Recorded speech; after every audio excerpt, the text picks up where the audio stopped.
Hello, happy Frequency and Flow Friday. This space is devoted to helping you raise your frequency so you can live in optimal flow and alignment. If you are an Embody One member, I hope that you are still really living in the goodness and taking in all of the inspiration from our call together. And if you are not an Embody One member, I have to tell you, we are doing some lunar living. You should check it out. Check it out. You can always join a full moon call. You can ask me how, but it's so good. It is so good to be in the energy together. And this eclipse is certainly one of those times, because let me tell you, there's just these massive endings and massive beginnings, and we don't have the time or space to go into it here, but that's what we do in there. But here, I do want to give you a few reflection prompts for today, and then invite you to think about, your week. Last week, I would even think about the Virgo eclipse that was up for us a couple of weeks ago. How did that pan out for you? Think about your week to come and what you're really wanting. And also just asking yourself, what version of me is ready to really rise? Where have I been dimming my fire out of fear? And what am I now ready to claim? What am I ready to embody? Because that's happening. Choose position 1, 2, or 3. And hang on tight, because this weekend is a big one. Okay, so position number 1, it comes in upside down. You get prosperity and abundance. So this is the card that you get. So I would say, if you're choosing this position, really think about that question about fear. Where have I been dimming my fire out of fear? Where am I afraid to lead? My eye really goes to kind of the energy that is above in this image. Are you afraid to take action? Listen, fear tells us to take action. I remember when I became a flight attendant, I was actually legitly scared to fly. And so I wanted to take action to learn all that I could about flying. And that opened up a world for me.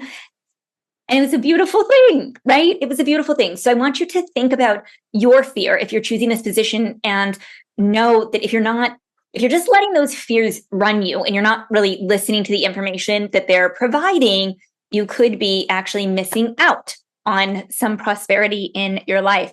I also want to say, for next weekend, because we have a first quarter moon in Cancer, tune into the prosperity and abundance sector of your home, which is back left area from your front door. That could also be of your office or whatever else, not your bedroom. I don't like to do things in there. If you're choosing position number 2. So number 1, I don't want to minimize that. This is a really big one for you, because it's basically essentially saying, wherever it is that you're in fear, lean into it instead of letting it run you, because that's what this weekend is for. It's about closing out the chapter and just leaping and doing it anyway.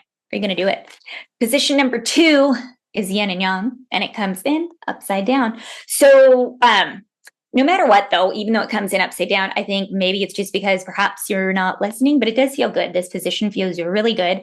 And I would say that maybe it's almost like, just be sure that you're not like pushing too hard in terms of frequency. You don't want to force, we want to release. But I would also actually say, because it came in upside down, make sure that you're getting enough vitamin D. Raise your frequency by being in nature, being in the sun, getting out in the sun. Maybe you're going to plan a trip to the sun.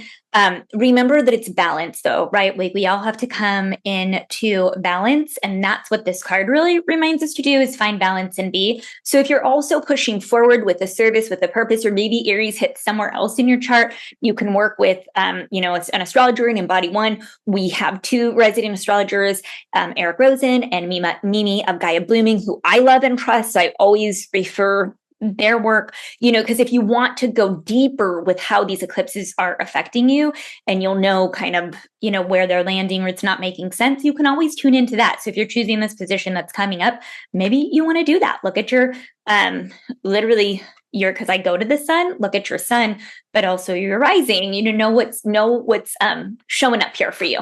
And then finally, if you're choosing position number 3, this one feels like, oh, this is so sweet. Maybe it is relationships. Maybe there's something that is shifting there for you. But this one also feels like there is something that is more challenging that's coming your way. Maybe there is something new that you want to study. Maybe you're closing out of studying. Maybe you're close to graduation, something like that. So if you're choosing this position, I would say to really reconnect with what you are learning, reconnect with your roots. That's literally on the card. Definitely do a ritual. If you're in embody one, then you're doing ritual with me yesterday, but also a call for this position to focus on your health. So if Aries at all touches on health for you, then this is a wake-up call to do anything that you can around that.